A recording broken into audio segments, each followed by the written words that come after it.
So today we're installing the F1 brake light from Driven Media on the GR86 with... Sir, man. Installing the F1 light on the GR86. With Big T. Big T. So let's unbox it.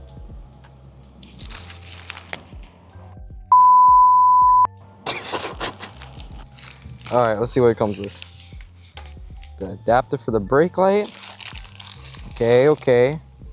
A sticker from Driven Media and some Sour Patch Kids.